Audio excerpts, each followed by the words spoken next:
Labas, aš Arnas ir čia mano projektas Labas internete. Šiandien mes atvažiavom pakalbinti žymę fotografę, automobilių entuziastę Gretą Kulišaitę. Jie atostogavo savaitę laiko prie jūros, todėl mes ją pagavome Klaipėdoje ir ne bet kur, o Visažistės kėdėje. Todėl manau, kad čia bus puikia vieta pradėti mūsų pokalbį. Keliaujam pas Gretą. Labą dieną, Greta. Labukas. Kaip laikais? Nieko, gerai, gražėjau kol kas. Super. Ir neseniai beje grįžai iš Paryžiaus, girdėjau, ar ne? Taip, Paryžiuje praleidau 5-6 savaitės, kiek ten truputį ieškojau savo romantiškos, moteriškos pusės, tai pažiūrėsim, ar pavyko rasti. Ok, dabar klausimas toks. 3 miestai – Londonas, Paryžius, New York. Kuris miestas būtų labiausiai prie širdies? Londonas. Ten praleidau daugiausiai laiko, ten gyvenau, studijavau, tai jis toks vis tiek daugiausiai prisiminimų, visokių nutikimų ir pažįstamų, tai turbūt Londonas. Ok, supratau. Bet mes šiandien atvažiavom ne tik paklausinėti tavęs apie tavo keliones, bet ir norim pakalbėti apie tavo kuriamą turinį nuo tada, kai tu pasakei labas internetui pirmą kartą ir iki šių dienų. Tai ar tu pasiruošusi šitam procesui? Truputį bijau, bet pasiruošus. Gerai, važiuojam, žiūrėk. Aš radau vieną tokį tavo YouTube video iš 2017 metų ir ten tu su savo grupe, jinai vadinasi, dabar pataisyk, jeigu ne tai pasakysiu, Adaptas? Jo, iš tikrųjų jinai vadinasi Adaptas, bet mes truputį bandėm padaryti anglišką versiją Adapt As, kad neatrodytų, kad ant scenos mus kviestų kaip Adapt As, o ne Adaptas. Tai papasakok, kas čia per grupė, kaip jinai atsirado ir kodėl jinai dabar nebeegzistuoja? Tai mano geriausia draugė, mes ją visą laiką labai daug dainuodavom mėgėjiškai ir buvom mokyklai pagarsėjusios kaip tokios savo kiemo dainininkės. Tai kažkaip vieną dieną pas mane, man atrodo, jinai man užrodė, kad vyks kažkoks muzikinis konkursas ir kad mes čia būtinai dabar jame turim dalyvauti. Tai aš tuo metu buvau su ilgais nagais ir žinojau, kad aš tikrai nenoriu jų nusimti, o kad grotum su gitara reikia jos nusimti. Tai vienintelis mano išeitis buvo bosinė gitara, su kuria aš groti nemokėjau. Tai mes, žodžiu, užsiregistravome tą konkursą ir pabandėme jame sudalyvauti. Ir mes jį iš tiesų laimėjom. Mes laimėjom turą po Angliją su to savo grupė. Ir mes niekada jį taip ir nevažiavom, nes mums iš viso pavyko susiburti tik 2 repeticijom iki konkurso, tai išvažiuoti į turą po pasaulį jau buvo turbūt per dideli lūkesčiai, kad pavyks. Geras, įdomu, o šitą dar vienas klipas buvo. Dainai Juodas Boomeris. Taip. Tik tai tenai yra ne Boomeris klipe, o... Jo, tai slyva mano. Papasakok truputėlį apie šitą video idėją ir apskritai kaip čia padarėjai tokį video. Tai tuo metu buvau nusipirkusi fotoaparatą ir buvo toks kažkoks noras visokias nesąmonės filmuoti.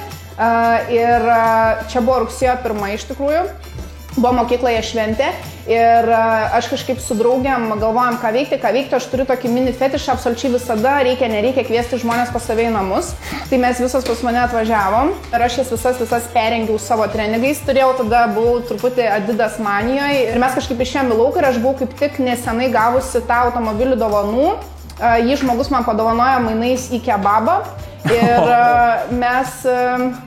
nusprendėm, kad išnaudoti tą mano naują kamerą, tą kieme stovintį automobilį, tada dar neturėjau teisių, bet žodžiu, mes apsirengusios maroziškai, sakykime, su Adidas treningais, nusprendėm aplink tą automobilį pasiraityti, visiškai neturėjom jokio plano, jokio scenarijus, netgi nežinojom, kokia daina bus uždėta ant viršaus, ant tiek buvo viskas neplanuota. Mano dėdė filmavo visą tai ir tada parėjusios į namus kažką ten montavom ir nusprendėm uždėtą dainą, nes tiesiog tokį kaip šitą atidavėm duoklį automobiliui šitam kieme stovinčiam. Tai va. Bet tu dabar turi boomerį, ar ne? Dabar jau pagaliau pasakyk, kai filmavai tą klipą, gal nuo tada ir pradėjai manifestuoti tą boomerį savo? Tada gal tik pasąmoningai, bet boomerį iš tiesų užsinorėjau 2018 metais ir turiu netgi nuotraukas. Mano draugas turėjo labai fainą, ištatskintą, išlaižytą, išmylėtą boomerį, kurio absoliučiai niekam niekada gyvenime, net jeigu draugai atsiremdavo jį, jisai paprašydavo, kad pasitrauktų. Ir jisai niekam gyvenime nebuvo davęs jo vairuoti, bet jisai jautė, ant kiek aš prijaučiu ir myliu tą automobilį, kad aš buvau vienintelis žmogus, kuriam jisai leido jį pavairuoti. Ir aš tada jį pavairavau, ten truputį apsiverkiau, tada mes jį plovėm ir žodžiu aš supratau, kad aš noriu irgi. Tai ir nuo 2018 prasidėjo tokia obsesija, bet nežinau iki galo, ko aš noriu, nes aš visgi žinau, kad aš nenoriu, kad jisai būtų juodas. Tai va čia ir buvo tas skirtumas, kad užtruko laiko, kol supratau, ko aš noriu iš to boomerio. Ok, ir žinau, kad tavo boomeris yra Šiauliuose šiuo metu, ar ne? Taip. Tai ar bus įmanoma nuvažiuoti ir pažiūrėti tą tavo boomerį, prisiliesti prie jo nors truputėlį? Įmanoma Nežinau, bus? ar prisiliesti, nežinau, bet su sąlyga, jeigu duosit Mustangą pavairuoti, tada galim. Gerai, aš duodu pavairuoti Mustangą ir mes dar kelionį pašnekėsim. Gerai. Važiuojam? Legiam. Raktai. Prašau.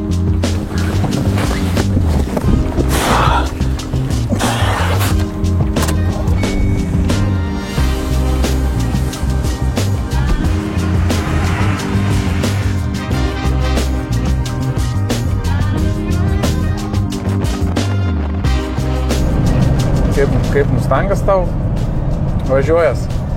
Na, kol kas važiuoja dar, bet, jis nėra labai naujas, bet aš kaip visi žinom, su naujais automobiliais per daug nesusiduriu. Tu nevaryk ant mašinikės mano. Nieko nesakau, klausykim, veža, važiuoja. Ne, viskas gerai, bet pakalbėkim dabar apie tavo turinį, tada gerai? Tu turi 2 Instagramo profilius. Daugiau, gerokai daugiau. Daugiau? Jo, bet kitų gal tiek neafišuoju, bet... Bet čia 2 tokie ryškiausi, ar ne? Jo. 2 ryškiausi, tai vienas iš jų yra darbinis. Taip. Tai ten yra daug nuotraukų. Ir papasakok man, kaip tu atsirenki, kad vat, šita nuotrauka yra verta būti kelta į Jo. feedą. Iš tikrųjų, gal net truputį skauda širdį, nes yra nemažai nuotraukų, kurios yra vertos būti keltos, bet net nepasiekia to feedo. Tai toksai, žinai, kai menininko impulsyvus sprendimas būna, jeigu tiesiog matau, kad turiu tuo metu laiko ir žinau, kad tuo metu, tarkim, yra net 3 nakties ir yra prisijungusių žmonių, tai iš karto ir keliu, jeigu nuotrauka patinka, kažkokios milžiniškos atrankos per daug nevyksta, turi man tikti ten spalviškai, jeigu netinka spalviškai, dedu juodai baltą versiją, apskritai man dažnu atveju juodai balta labiau patinka, bet, žodžiu, toksai, būna ir tikrai įspūdingų kadrų, kurie nepasiekia Instagramo, nes aš tiesiog tuo metu, kai jisai man po ranka neįkeliu ir, žinai, kai labai daug visko darai, retušuoji, taip ir, tai, kas jau įvyko praeitį ir užsimirštai ir tu nuvažiuoji prie kitų fotosesijų ir lieka užmaršti, tai va. Ai, supratau, o tai kai pradėjai fotografuoti, kaip tu atsirinkdavai modelius? Iš pajautimo viskas, toksai, žinai, būna, tu pažiūri žmogų ir tau iš karto šauna į galvą, kažką tu jame pamatai, kaip norėtum jį nufotografuoti, neužtenka, žinai, kad būtų kažkokie gražūs bruožai, yra šimtai gražių merginų, kuriuo aš esu vis dar nepakvietus, nepafotkinus arba, tarkim, esu parašius, bet taip ir nepriėjom prie kažkokio, jau įvykdymo tos idėjos, nes tiesiog turi gimti kažkoks užvirti vis tiek idėją apie tą žmogų, apie kažkaip jo stilių atskleisti, ar tai, ką tu jame matai. Tai pradžioj gal, būdavo kavinį iškalbindavau, jeigu man pasirodydavo kažkokia įdomi mergina, pavyzdžiui, atsimenu Palangoj, aš valgydavau vienoj kavinėje kiekvieną dieną absoliučiai tą patį, bet priėjo tokia padavėja prie manęs ir aš net užmiršau savo užsakymą, nors man reikėjo tiesiog pasakyti tą patį, nes jinai turėjo tokias akis, tokias žydras ir tokias šviesias, kad jos net kone baltos buvo ir jose tokių daug juodų ir rudų taškelių, lyg delmantinas atrodė jos akis. Tai aš ją po šiai dienai pamenu, aš pasiėmiau jos Instagramą, vis dar jos nepafotkinau, bet man vis dar jos akise stovi. Tai va. Geras. O gal tada pameni, koks buvo pirmas žymus žmogus, kurį tu fotografavai? Marija Grabštaitė ir Iglė. Jas fotkinau, pakviečiau, susitikom mieste, kviečiau iš anksčiau, nors prieš jas iš tikrųjų dar Greta Raudytė toks modelis buvo irgi, jinai buvo pati pirmoji sutikusi, man buvo toks didelis pasitikėjimo, postumis, kai aš buvau ten ko ne tik pradėjus fotkinti ir va toks žinomas modelis sutiko, man jinai buvo labai graži, Londone ją fotkinau, man tada 17 metų buvo, o Marija su Iglė jau 18 fotkinau, pabaigus mokyklą, jom reikėjo Lidl reklamai, nuotraukos ir vat, mane pakvietė. Geras. Supratau. Fine. Labai. Tai dabar žiūrėk, kai rasi kažkokią vietą gerą, kur galėtum staptilti, nes mums reikia sustoti, aš tau turiu vieną užduotį ir tu turėsi ją atlikti. O tai jeigu aš nenoriu atlikti, aš tiesiog nestaptilsiu niekada. Tada aš staptilsiu. Greta? Turiu tau tą užduotį, kaip ir žadėjau. Labai sunki užduotis. Aš tikiuosi, tu įvykdysi ją greitai. Gerai. Yra 3 nuotraukų fragmentai. Vienas yra fragmentas iš tavo nuotraukos, kurią tu darei iš ankstyvųjų laikų. O kiti 2 fragmentai yra kito fotografo nuotraukos. Tai tau tiesiog reikia atspėti. Kuri mano? Kuri tavo yra. 3 variantai, gerai? Ir pradedam. Šitą. šitą. Žinai, net nebuvau dažiūrėjusi kitų, žinojau. Vis neįdomu, su tavim žaisti, man pasimtas popierius. Klausyk, jau toks drama, žinai ką? Gerai, aš vairuosiu dabar. Aš norėjau pasakyti, kad tu vairuotum. Aš vairuoju. Tai pasakyk. Tu vairuok dabar. Aš vairuosiu. Mano kita pusė geresnė, aš turiu kelią pusę. Šiaip, jo, mano mašina irgi šitą pusę. Gerai, viskas kaip.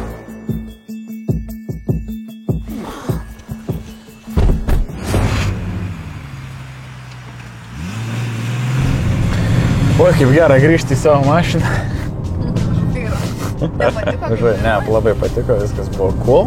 Ir dabar žiūrėk, grįžtam prie tavo tada asmeninės Instagram anketos. Ir aš pastebėjau vieną tokį dalyką, kad pirma tavo nuotrauka yra įkelta 2019 metais. Tikrai daugiau buvo anksčiau sukurtų visokių ir įkeltų. Jo. Tai kodėl? Kodėl Greta ištrynė visas nuotraukas? Tai pradėkim nuo to, kad man ištrynė Instagramą. Aš 2018 susikūriau naują anketą. Čia mano yra naujas Instagramas, gana šviežias. Nes aš turiu Instagramą nuo 2010 metų. Ir mano ta pagrindinė anketa buvo, kurią naudodavau seniau, tai nuo tada ten visko labai daug buvo ir aišku, labiausiai gaila buvo tikrai ne dėl sekėjų ar dar kažko, bet būtent dėl archyvuotų visokių storijų, nuotraukų senų, kurie buvo įkelti ir aš nebegaliu jų pažiūrėti jokiam archyve, dėl to, kad ištrynė tą anketą. O anketą tai žeportino ten tokia moteris tiesiog ir mane ištrynė.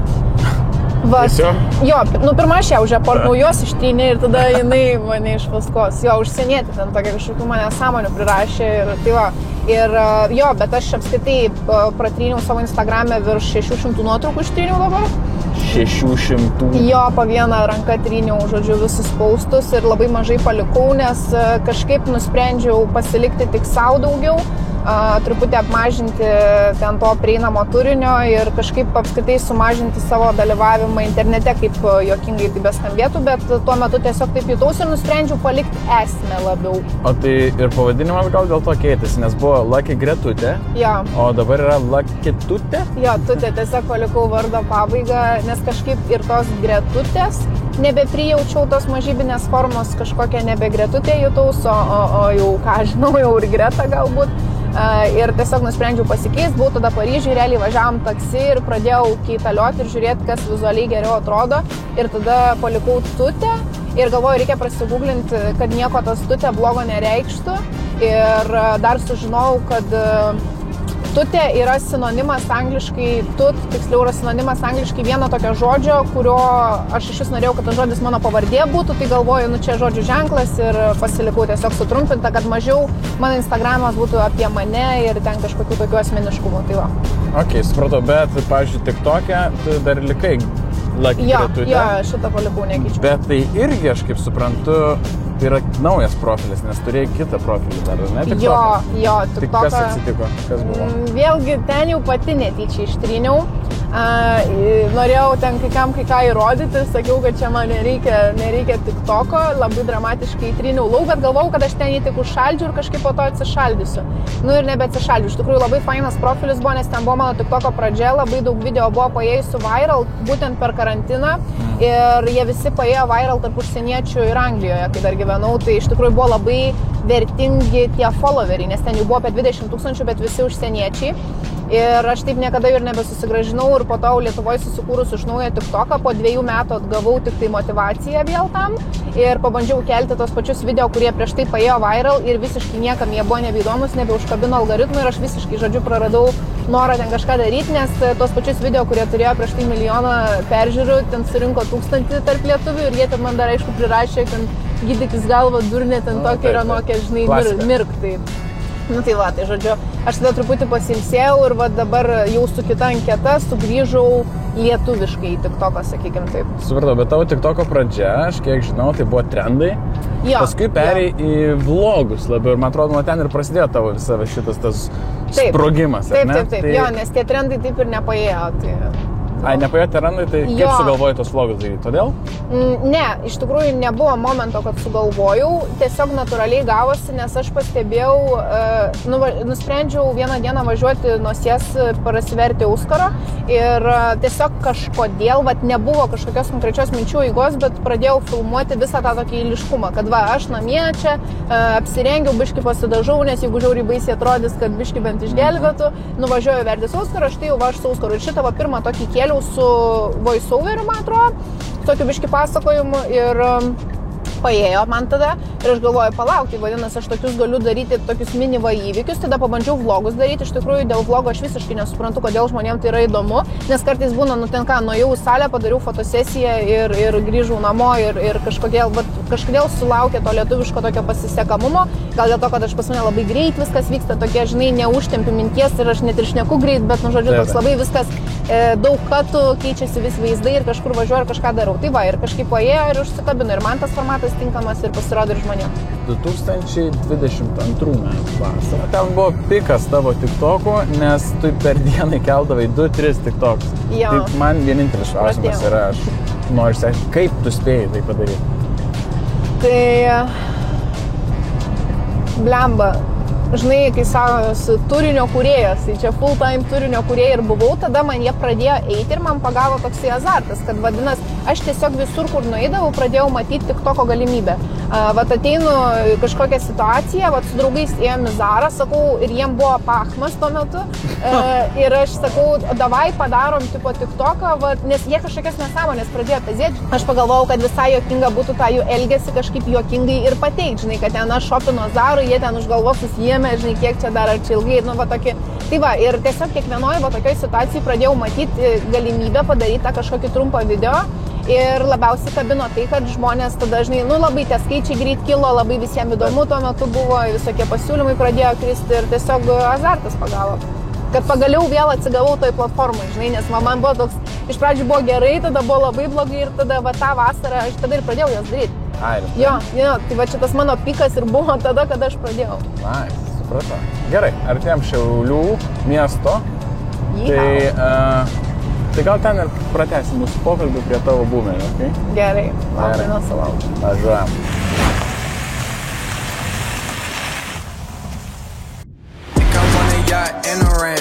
Yes, hit the boulevard and hit my dance.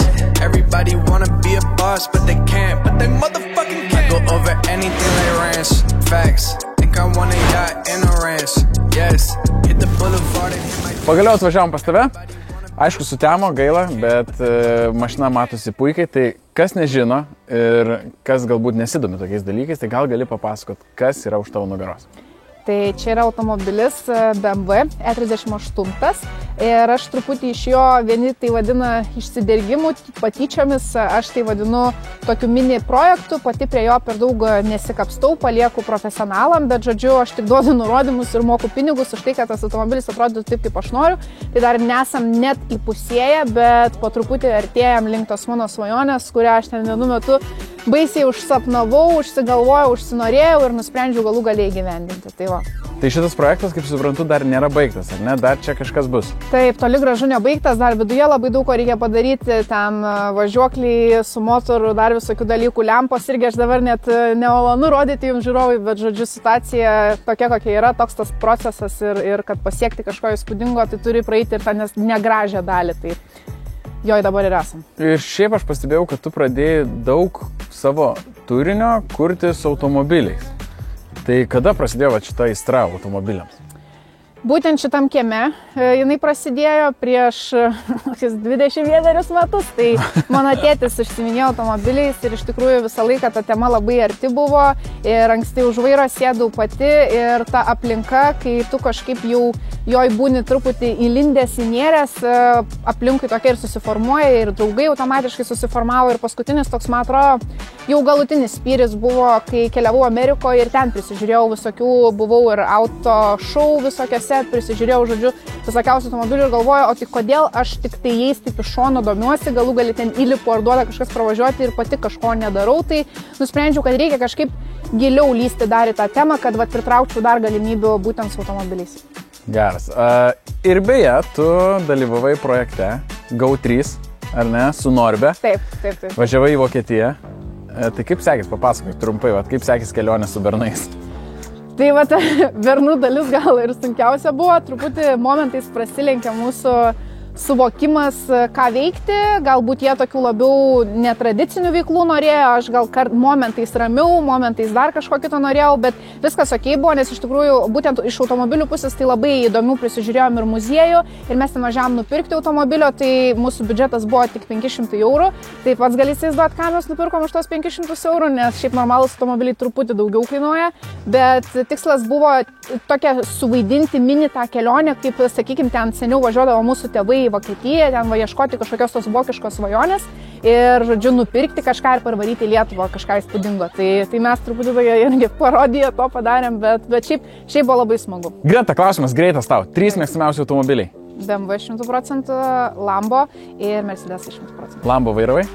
Ne, bet mano svajonių automobilis yra Lamborghini Countach, čia mano visiškai number one. Žinau, kad jo vairavimo malonumas nebūtų labai kažkoks įspūdingas, bet tiesiog tokia kultinė mašina, tai norėčiau vien dėl to įspūdžio. Tai viskas. Ir ta proga, kad mes baigiam šiandien dieną su tavim, aš tau linkiu Lambo kada nors turėti. Ir noriu tau padėkoti dar kartą labai ačiū už tai, kad skiriai mums laiko. Ir ačiū dabar jums. Turiu tokį paskutinį klausimėlį. Sakyk. Ar galėtum mane truputėlį paviešinti su šito aparato? Mano mėgstamiausias klausimas, be abejo, sėsk, prašau ir lekiam. Yes, varom. Down, they just think they are. Never wanna be gangster trying to play hard.